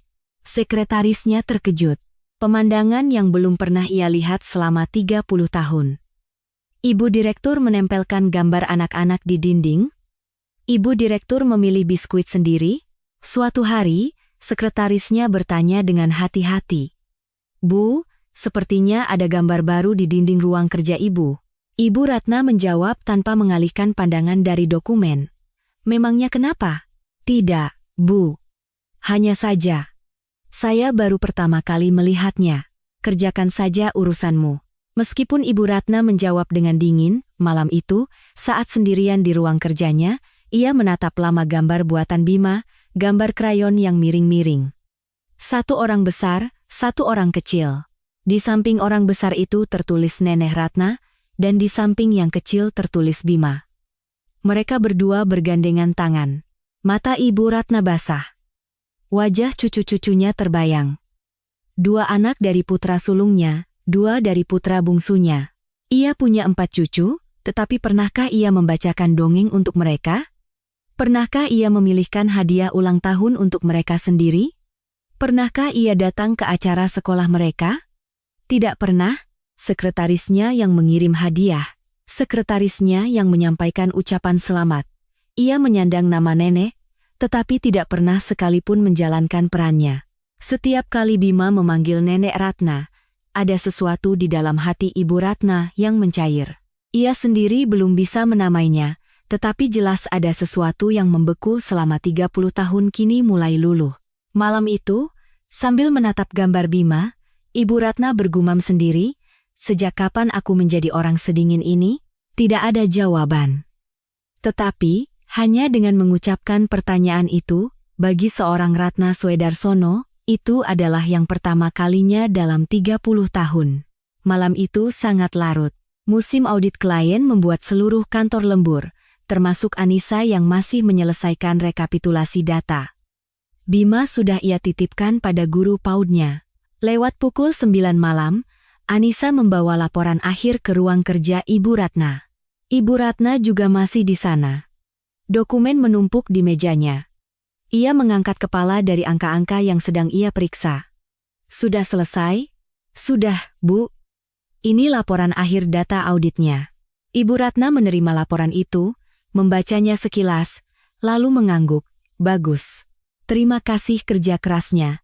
Saat Anissa hendak berbalik, Ibu Ratna tiba-tiba berkata, "Duduk sebentar." Anissa duduk di sofa. Ibu Ratna melepas kacamatanya, memutar kursinya menghadap Anissa. Ia menatap Anissa dalam diam cukup lama, lalu membuka suara. "Aku mau tanya sesuatu." "Iya, Bu, kenapa kamu begitu percaya pada orang?" Pertanyaan yang tidak terduga. Anissa mengerjapkan matanya. Ibu Ratna melanjutkan. "Setelah dikhianati, dibuang, diperlakukan tidak adil, kenapa kamu tidak membenci orang? Aku mengamatimu, dan aku tidak mengerti. Biasanya orang seusiaku, jika mengalami apa yang kamu alami, akan membenci dunia, takut pada orang, dan tidak mau percaya siapapun. Tapi kenapa kamu masih terus mengulurkan tangan pada orang?" Anissa terdiam lama. Di luar jendela, pemandangan malam kota berkelip. Di dalam ruangan, hanya lampu meja yang menyala, menciptakan suasana hening. Anissa perlahan membuka suara. "Saya juga pernah begitu, Bu. Pernah berpikir bahwa saya tidak boleh percaya pada orang. Saat dikhianati oleh orang yang saya cintai, rasanya dunia runtuh. Apa salah saya? Apa karena saya kurang? Setiap malam hanya itu yang saya pikirkan. Dan saat diusir oleh orang tua, saya benar-benar merasa ini akhir dari segalanya. Tidak ada seorang pun di dunia ini yang memihak saya. Saya harus hidup sendiri. Saat difitnah di tempat kerja dan dipecat pun begitu. Saya pikir jika bekerja keras, saya akan dihargai. Tapi saat itu saya sadar, ada hal-hal yang tidak bisa dicapai meskipun sudah bekerja keras. Setiap kali itu terjadi, saya berpikir, mungkin saya tidak boleh percaya pada orang. Saya harus kuat sendirian." Ibu Ratna mendengarkan tanpa menyela. Mata Anissa memantulkan cahaya kota. "Tapi, Bu, malam itu, di terowongan." Suara Anissa sedikit bergetar. "Saya benar-benar berada di titik terendah. Diusir dari rumah, hanya punya 5.000 rupiah di saku, anak saya kedinginan, tidak punya tempat tujuan. Saat duduk di lantai terowongan itu, saya berpikir, kenapa hidupku seperti ini? Maafkan Ibu, Bima, karena punya ibu sepertiku." Saat itu, saya melihat nenek tergeletak di samping. Semua orang lewat. Puluhan orang, tapi tidak ada yang berhenti. Awalnya saya juga ragu, jujur saja. Aku sendiri sedang sulit, apa aku punya waktu menolong orang? Tapi, saya tidak bisa begitu saja melewatinya. Karena saya juga sedang duduk di titik terendah itu. Karena saya juga orang yang butuh pertolongan, makanya saya bisa melihat orang yang butuh pertolongan. Saya menolong bukan karena saya hebat, tapi karena saya juga merasakan sakit, makanya saya bisa melihat orang yang sakit. Mata Ibu Ratna goyah. Mata yang tidak pernah goyah selama 30 tahun. Anissa melanjutkan. Dan saat saya membelikan air untuk nenek, dengan 5.000 rupiah terakhir saya. Nenek memberikan kartu itu pada saya. Satu kartu itu menyelamatkan saya dan Bima malam itu. Saat itulah saya sadar, Bu. Air mata menggenang di mata Anissa. Saya disakiti oleh manusia, tapi yang menyelamatkan saya juga manusia. Yang mengkhianati itu manusia. Dan yang mengulurkan tangan juga manusia. Kalau saya takut pada manusia, dan tidak mau percaya lagi, saya juga akan kehilangan orang yang mungkin akan menyelamatkan saya. Anissa menyeka air matanya dengan punggung tangan dan tersenyum. Sejak hari itu, saya memutuskan untuk percaya pada orang lagi. Mungkin Ibu pikir saya bodoh, mungkin saya akan dikhianati lagi, disakiti lagi, tapi tidak apa-apa. Lebih baik disakiti karena percaya pada orang, daripada hidup sendirian tanpa mempercayai siapapun. Ibu Ratna tidak bisa berkata apa-apa. Ia mencoba membuka mulut, tetapi tenggorokannya tercekat. Setiap kata Anissa menusuk hatinya seperti belati. Saya disakiti oleh manusia, tapi yang menyelamatkan saya juga manusia. Satu kalimat itu menghantam dinding yang telah ia bangun selama 30 tahun. Anissa bangkit. Bu, sudah malam, saya permisi dulu. Harus jemput Bima. Sampai besok, Bu. Iya, pulanglah. Anissa keluar dan pintu tertutup. Ibu Ratna sendirian di ruangannya. Di bawah cahaya lampu meja, bayangannya memanjang. Selama ini, aku melihat orang sebagai alat, pikirnya. Karyawan adalah alat untuk mencapai target, klien adalah alat untuk menghasilkan laba, bahkan putra-putraku adalah alat bernama pewaris. Ia tidak percaya orang, tidak memberi hati, menyingkirkan yang lemah, dan membuang yang tidak berguna. Itulah caranya bertahan hidup selama 30 tahun. Tetapi Anissa hidup dengan cara sebaliknya. Tanpa punya apa-apa, dikhianati dan dibuang, ia tetap percaya pada orang, tetap mengulurkan tangan. Dan cara itu berhasil. Orang-orang berkumpul di sekelilingnya, organisasi berubah, dan angka-angka membuktikannya. Wajah kedua putranya terbayang. Budi, putra sulungnya, saat pertama kali mendapat peringkat 1 di kelas dan membawa pulang rapornya. Ia berlari masuk rumah sambil berteriak, "Ibu, aku peringkat 1. Ibu, aku hebat kan?" Apa yang ia katakan waktu itu, hanya segini apa hebatnya. Harusnya peringkat 1 sesekolah. Ia masih ingat cahaya yang padam di wajah anaknya saat itu. Ia ingat, tetapi selama 30 tahun, ia pura-pura tidak tahu. Wawan, putra bungsunya, saat pertama kali datang menemuinya setelah masuk kuliah. "Ibu, aku ingin mencoba hal lain selain bisnis. Aku ingin belajar seni." Apa jawabannya pada anak yang matanya berbinar itu? "Jangan bicara yang tidak-tidak. Sesuatu yang tidak berguna untuk perusahaan bahkan tidak layak jadi hobi." Sejak hari itu, Wawan tidak pernah lagi membicarakan apa yang ia inginkan di depan ibunya. Ibu Ratna selalu berpikir putra-putranya menjadi dingin. Tidak peduli pada ibu mereka, hanya mengincar posisi di perusahaan, hanya mata duitan. Karena itu ia memperlakukan mereka lebih dingin, membuat mereka lebih banyak bersaing, lebih sering mencambuk mereka. Tetapi malam ini, kata-kata Anissa menghancurkan ilusi itu. Bukan putra-putranya yang menjadi dingin, ia yang membuat mereka menjadi dingin. Karena ia tidak pernah mengatakan, "Bagus sekali." Karena ia tidak pernah mengatakan, "Ibu mendukung mimpimu." Karena ia tidak pernah mengatakan, "Ibu sayang kamu," atau "Terima kasih." Anak-anaknya dari awal tidak menginginkan uang. Mereka menginginkan pengakuan ibunya, cinta ibunya. Mereka hanya ingin mendengar satu kalimat itu, "Bagus sekali nak." Yang tidak memberikannya bukanlah dunia, melainkan dirinya sendiri. Kata-kata Anissa kembali terngiang.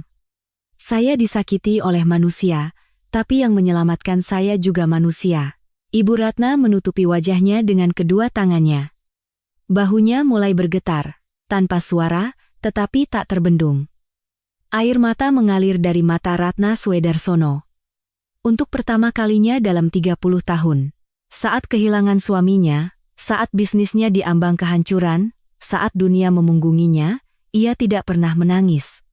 Tetapi malam ini, di kantornya yang kosong, ia menangis sendirian. Menyesal pada putra-putranya, menyesal pada cucu-cucunya, dan malu pada dirinya sendiri yang telah hidup selama 30 tahun melihat manusia sebagai alat. Tangisnya tidak berhenti untuk waktu yang lama. Di dinding ruang kerjanya, gambar buatan Bima bersinar samar di bawah cahaya lampu. Nenek Ratna dan Bima bergandengan tangan. Sambil menatap gambar itu, Ibu Ratna bergumam, "Apakah sekarang sudah terlambat?" Tidak ada yang menjawab, tetapi Ibu Ratna tahu. Jika ia menundanya lebih lama lagi, akan benar-benar terlambat. 30 tahun telah berlalu, tetapi jika ia memulainya sekarang, masih ada waktu yang tersisa. Malam semakin larut, tetapi di dalam diri Ratna Swedarsono, sesuatu mulai bersinar terang. Keesokan paginya, Ibu Ratna memulai hari yang berbeda. Bukan memanggil sekretarisnya, melainkan membuka daftar kontak di ponselnya. Budi, Wawan. Jarinya berhenti lama di atas dua nama itu. Kapan terakhir kali ia menelepon nomor ini? Kapan terakhir kali ia menelepon bukan untuk urusan pekerjaan? Ibu Ratna menelepon putra sulungnya lebih dulu. Setelah 3 kali dering, telepon tersambung. "Ya, Bu, ada apa?" Suaranya tidak dingin, tetapi waspada. Panggilan dari ibunya 9 dari 10 kali adalah perintah kerja. Ibu Ratna membuka suara. "Budi, akhir pekan ini ada waktu?" "Akhir pekan? Apa ada rapat, Bu?" "Bukan rapat. Kita makan bersama saja." Hening sejenak di seberang sana. "Makan?" "Iya. Nanti Wawan juga akan Ibu hubungi. Kita bertiga makan bersama." Setelah hening cukup lama, Budi menjawab dengan hati-hati, "Baik, Bu, di mana?" "Nanti Ibu kabari." Setelah menutup telepon, ia menelepon putra bungsunya. Reaksi Wawan pun serupa. "Ibu mengajak makan? Ibu tidak sakit, kan?" "Ibu tidak sakit. Hanya ingin makan bersama." "Baik, Bu." Setelah 2 panggilan telepon itu, Ibu Ratna bersandar di kursinya. Jantungnya berdebar. Tangannya, yang tidak pernah gemetar saat menandatangani kontrak triliunan rupiah, kini gemetar hanya karena 1 panggilan telepon untuk mengajak makan anak-anaknya. Akhir pekan tiba.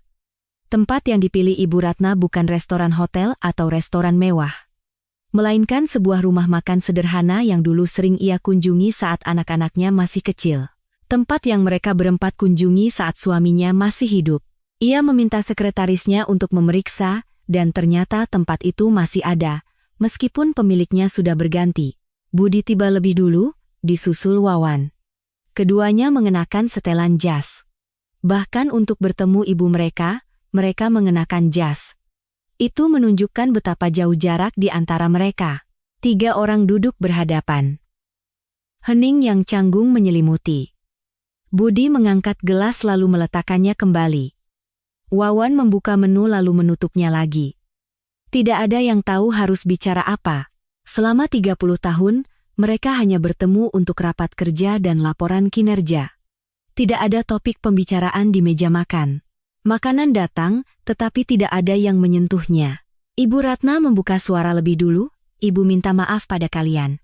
Udara di dalam restoran seolah berhenti. Tangan Budi yang memegang sendok membeku. Wawan mengangkat kepala menatap ibunya. Ekspresi mereka sama.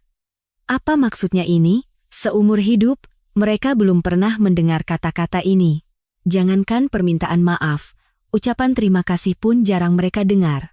Budi bertanya lebih dulu, "Ibu, kenapa tiba-tiba begini? Ibu tidak sakit, kan?" "Tidak. Ibu tidak sakit." "Kalau sakit, sekretaris ibu yang akan menelepon." "Lalu kenapa tiba-tiba?" "Bukan tiba-tiba," potong Ibu Ratna pelan. Kata-kata ini sudah terlambat 30 tahun. Ibu Ratna meletakkan gelasnya dan menatap kedua putranya bergantian. Suaranya bergetar, tetapi ia berbicara perlahan, seolah tidak ingin ada satu kata pun yang terlewat. Ibu membuat kalian bersaing. Membuat kakak beradik saling melawan dan hanya mengakui yang menang, sementara yang kalah ibu anggap tidak mampu. Meskipun kalian berhasil, ibu bilang itu masih kurang. Kalau gagal, ibu bilang tidak berguna. Ekspresi Budi dan Wawan menegang. Mereka tidak pernah membayangkan kata-kata ini akan keluar dari mulut ibu mereka. Ibu kira kalian hanya peduli pada uang, hanya mengincar perusahaan ibu. Jadi, ibu bersikap lebih dingin.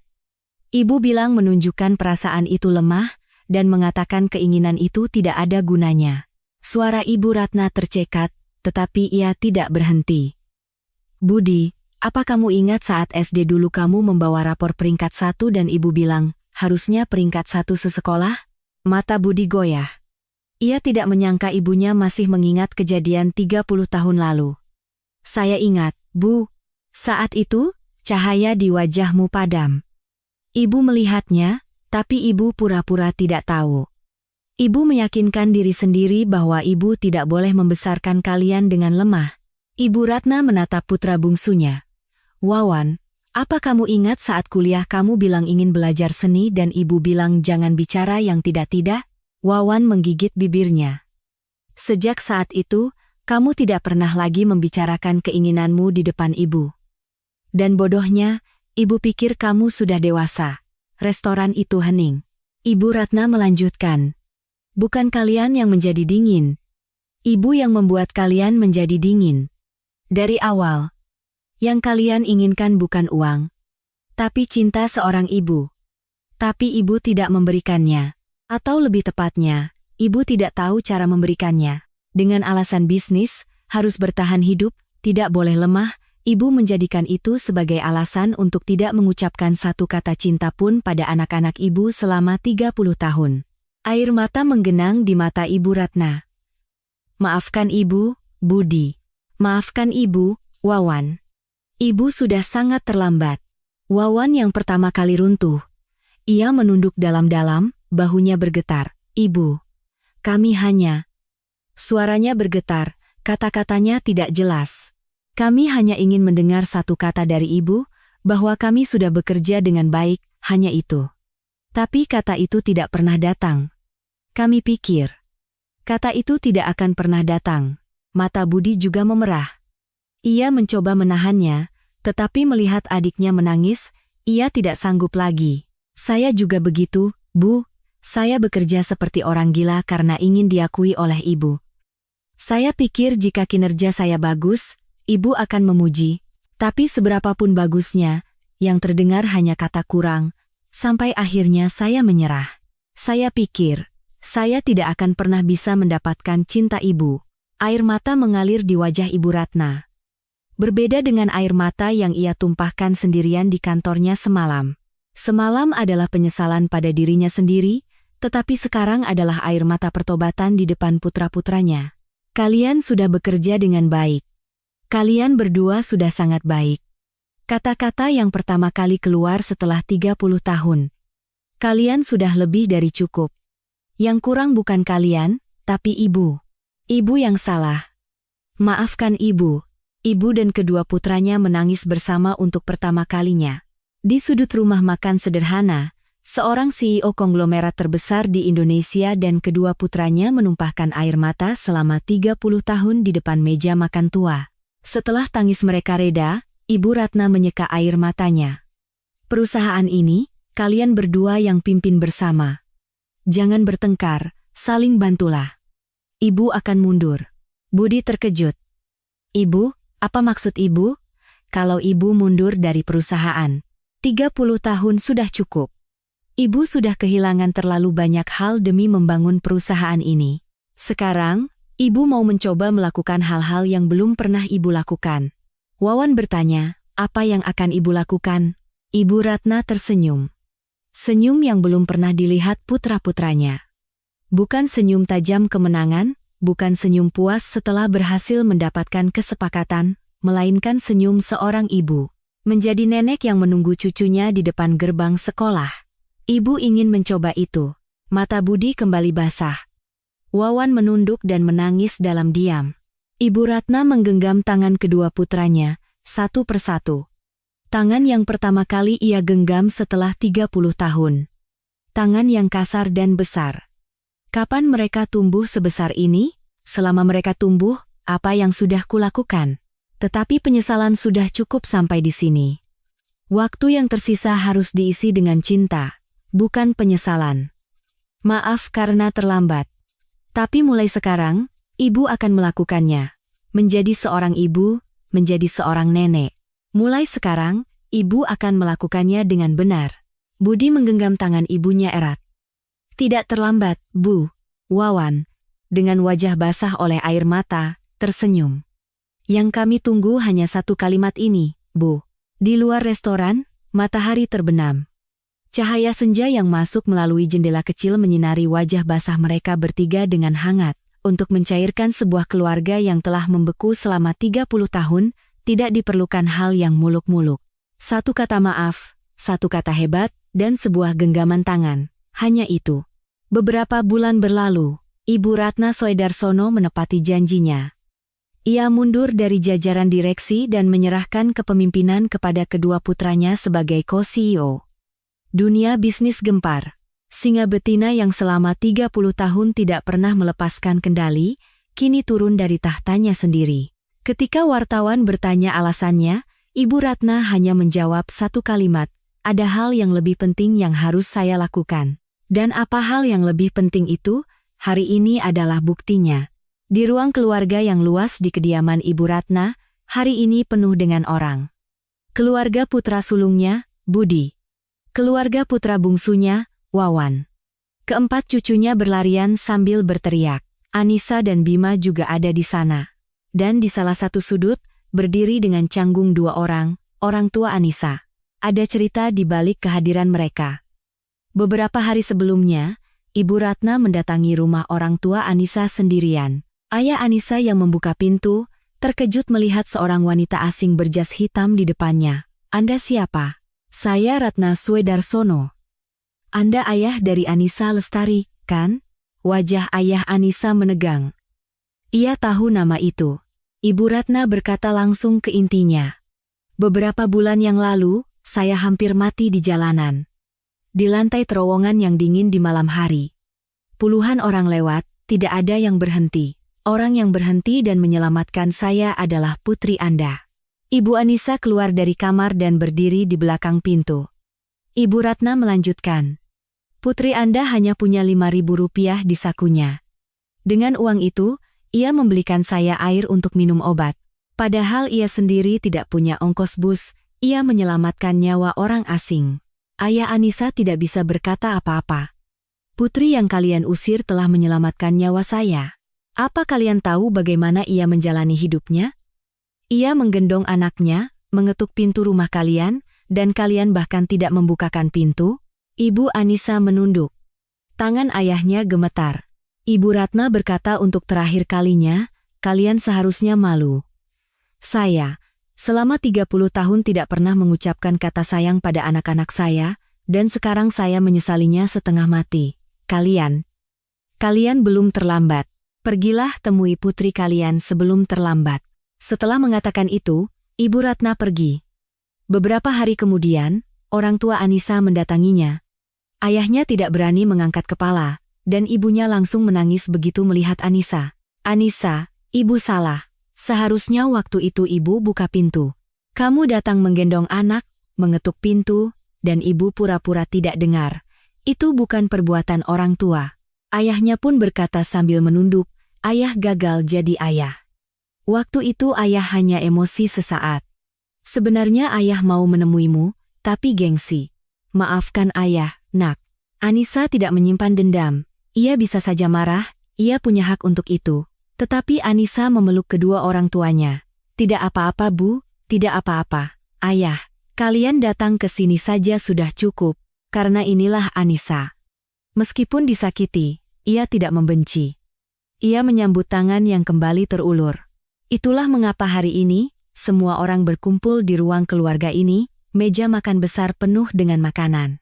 Bukan hidangan mewah dari koki hotel, melainkan masakan rumahan sederhana yang dipesan khusus oleh Ibu Ratna.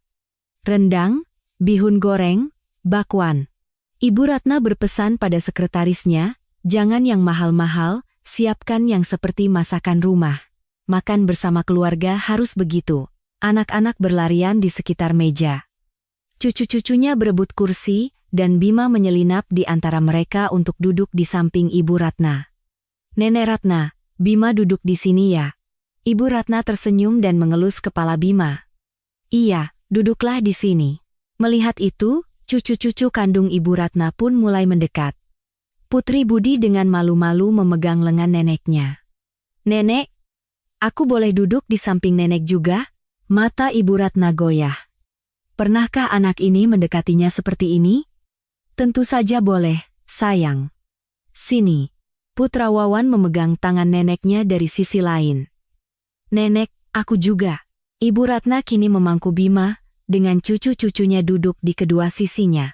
Kursi yang kosong selama 30 tahun, kini terisi dengan begitu mudahnya, ternyata sesederhana ini. Kenapa aku tidak melakukannya selama 30 tahun?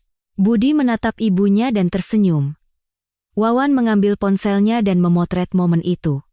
Anissa melihat pemandangan itu dari seberang meja. Ibunya menggenggam tangannya erat, dan ayahnya dengan canggung menyuapkan lauk untuk Bima. Makan malam yang ramai berlanjut. Suara tawa dan teriakan anak-anak memenuhi ruangan. Setiap kali Bima berkata, "Nenek, ini juga enak, coba." Sambil meletakkan lauk di piring Ibu Ratna, tawa Ibu Ratna meledak. Ini adalah pertama kalinya rumah sebesar ini dipenuhi dengan begitu banyak tawa. Setelah makan malam, Ibu Ratna dan Anissa berjalan-jalan di halaman. Musim hujan telah berlalu, musim semi akan datang. Bunga-bunga di taman mulai bermekaran. Langit malam penuh bintang.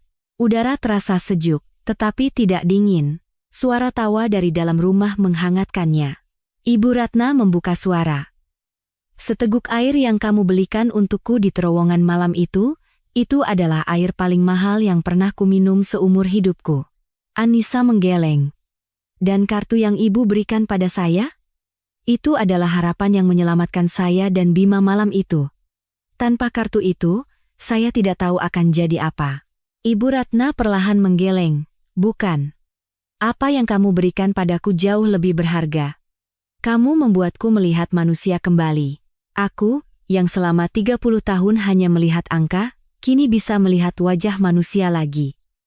Kamu membuatku melihat keluargaku kembali. Mata Anissa berkaca-kaca. Saya juga, Bu. Kalau bukan karena ibu, saya mungkin masih sendirian sekarang. Mungkin saya bisa bertahan hidup bersama Bima, tapi saya tidak akan bisa tersenyum di tengah begitu banyak orang seperti ini. Keduanya berdiri berdampingan menatap langit malam. Dalam keheningan itu, ada kesepian selama 30 tahun, kepedihan selama 25 tahun, dan kehangatan yang mereka berikan satu sama lain. Saat itu, terdengar suara dari dalam. Nenek Ratna, ayo cepat ke sini. Makan es krim. Itu suara Bima. Disusul oleh suara cucu-cucunya. Nenek, ayo. Kita makan bareng. Ibu Ratna menoleh. Dari balik pintu kaca, anak-anak melambaikan tangan. Bima dan cucu-cucunya, semua memanggilnya. Di belakang mereka, Budi tersenyum, Wawan memegang kotak es krim, dan orang tua Anissa duduk berdampingan menyaksikan pemandangan itu. Senyum merekah di wajah Ibu Ratna. Senyum terhangat di dunia. Senyum yang bukan karena kesepakatan bisnis atau kemenangan atas pesaing, melainkan senyum seorang nenek. Iya, nenek datang. Ibu Ratna berjalan. Perlahan, tetapi dengan langkah ringan. Langkah yang selama 30 tahun selalu menuju medan perang, kini bergerak menuju keluarga. Anissa menatap punggung itu dan tersenyum.